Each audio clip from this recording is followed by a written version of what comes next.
ano, namamanipin. Upo kayo, mami. Explain ko sa inyo, ha. Grabe.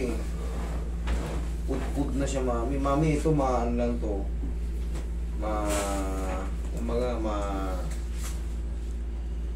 Ano bang tawag ito? Marirelieve lang kayo. Bakit? Tingnan mo yung tuhod ni mami. Eh talagang wala na talagang buto sa buto na talaga.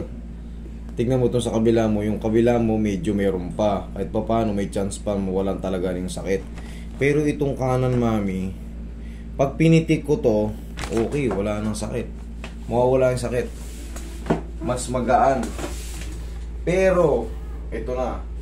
Sa mga susunod na mga araw o linggo, depende kasi yan sa yung kung paano ka.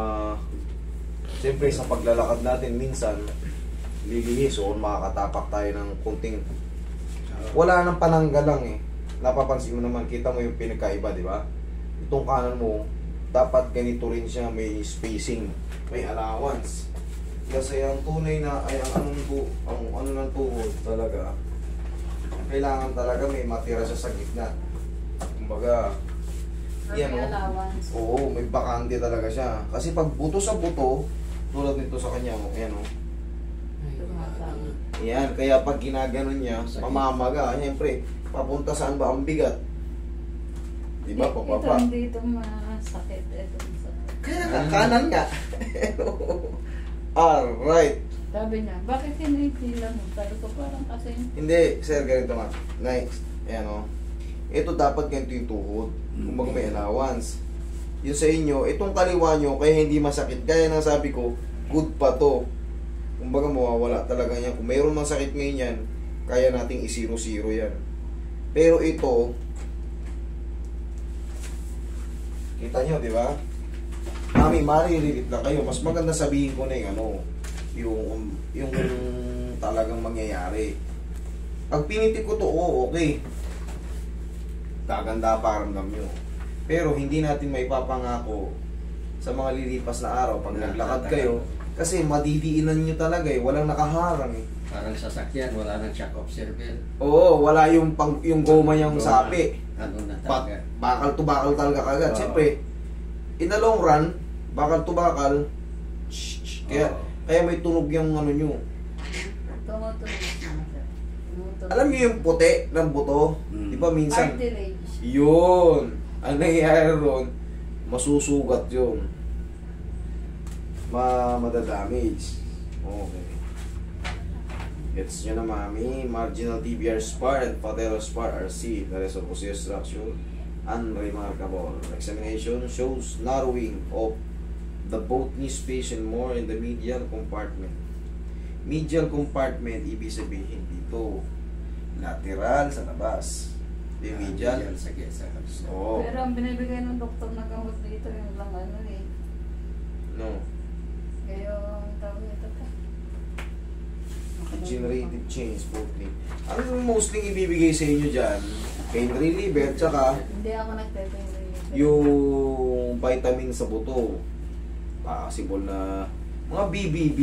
Ganyan naman ang ano eh. Sige, mami, higa kayo. Raya. Nahirapan. Sagdan sa mga walking. Pag yung pababa, nahihirapan ako, pero pag pataas, okay lang. Okay, sige, mami, subukan natin yung pababa, ha. Ito, pag tinulak ko to, giginhawa kayo, matatanggal yung pagkaipit. Pero ulitin ko, Babalik. in the long run, hindi ko may papangako. Babalik at babalik yung. Kasi wala nang pananggalang. Ayan, lakas ng tunog, oh. Naririnig ko nga din. Oh. Ibang talagang sumasayad, eh. Bawal na mamasyal yan. Hindi, pwede naman. Pwede naman. Ang ano lang nito, mami, kahit papaano, mag-ano na kayo. Para hindi siya madurog ng todo. Ang magtungkol. Oo, para dun yung muna, kahit idiin nyo ron. Pero pagka, ano, siyempre, kahit nakakaano naman kayo, kahit ipamalo nyo Pero siya. dito ba yung, kasi pag yung minsan nag-drive ako, meron nung bigla akong titigil kasi masakit to, ito lahat na. Normal na mako-compensate yun. Bakit? Siyempre, masakit na yung tuhod nyo, gaganon-ganon kayo. 10 minutes bago bumalik sa dati. Kaya na makapahinga, makukompensate nga rin gawa na nag-i-imbalance na yung lakad nyo eh. Ganun na Siyempre nga may lagi. masakit eh. Hahanap kayo ng ibang sasalo ng bigat. Doon ang kasunod na malaking joint. Tsaka lumbar ang nagpapatayo sa atin. Okay? Ito, itikin natin. Giginhawa kayo nito. Tapos maglagay kayo ng knee support na. Okay? May ginagamit. Pero bili tayo may butas para tama lang. Relax na. Okay, Roy. Relax na mamaya. Damay na yung patiro sa taas. Isa pa. Huwag mo labanan ha. Thank you. Tsaka huwag magano ng bandage yan. Para madipensa natin ng pagganon. Ang sagot dito, pag sumasakit yung tuhod nyo, kahit pa paano, kaysa magpa-opera tayo, wala na rin to. Medyo may edad na tayo. Haplusin nyo lang ng pagmahal ng pau. Ganyan nga din ginagawa.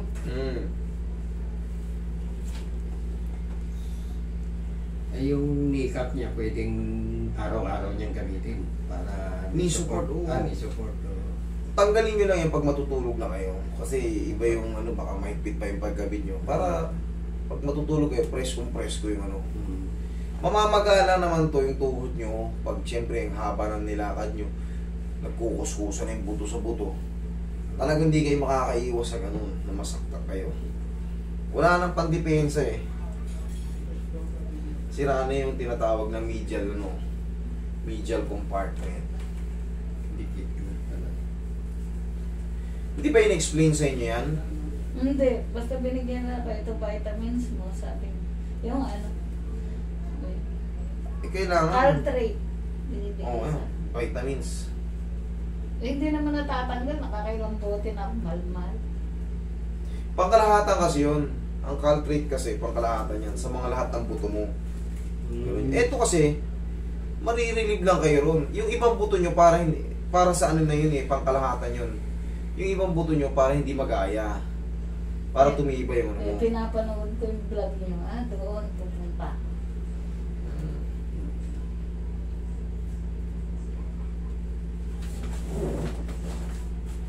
Okay naman. Okay naman? Walang masakit? Wala. Oo, sabi ko sa inyo. Sige, pasyal pa. Pag tukod, ano kayo? Bibili ko. Bumili na kayo para dun nyo kahit pa paano. In. Dun nyo na idiin. Hindi na kasi ito nga, uulitin ko ulit, sira na yan. Pag dininan nyo na dininan yan, alam nyo na. Magkakasugat na eh, pagka gano'n. Mai-scratch kasi yung cartilage na binabanggit nyo, alam nyo naman yun. Grabe na. Siyempre, tsaka habang tumatanda tayo, mas lalong mas weak yung mga piyesa natin. Mas nagiging weak siya lalo. Ang mahalaga, you're still alive. Hindi pag 70 na ako, hindi na ako makakalakad. 66 na ako. Sa 70 nyo, balik-balik lang kayo rito. Kuya tayo Ay, wala. Hindi naman tayo pwedeng ano. Hindi naman siya pwedeng pumunta sa'yo. Pwede naman kami maimbita. Kailangan, siyempre, ma-meet nyo rin yung tao na gusto ko. Kumbaga, kung 30 ang inaano ko, 30 rin bigyan nyo ako ron. Kasi, isipin nyo kung ako pupunta ron sa inyo, ay yung pamasahe ko, Oo. yung oras na uubusin ko. Eh dito, pagka hindi ako umalis, kita nyo yung pila. Di ba? Kasi, yung January pa ako eh. Sige, testing nyo. Testing nyo kung gaano kasarap yung hilot ko. Tsaka iiwasan nyo na magtakong-takong ha. Huwag ka munang chinilas. Sige, okay lang. Sige. Ayusin yung suit. Okay naman eh. Normal na. Hindi naman sumasakit na. Hindi katulad kanina. Ayun nga yung mapapangako ko. Ay, masasabi ko. Hindi ko may papangako yung mga susunod na mga panahon na dati kasi pagkatuwi, diniretso kong ganyan. masakit ka agad. Hindi ko madiretso. Sabi ko, ba't ganyan ka lumakad? Sabi ko, mas masarap pakiramdam pag ano. Pero ngayon, Hila-hila niya. Okay. Pagka, no,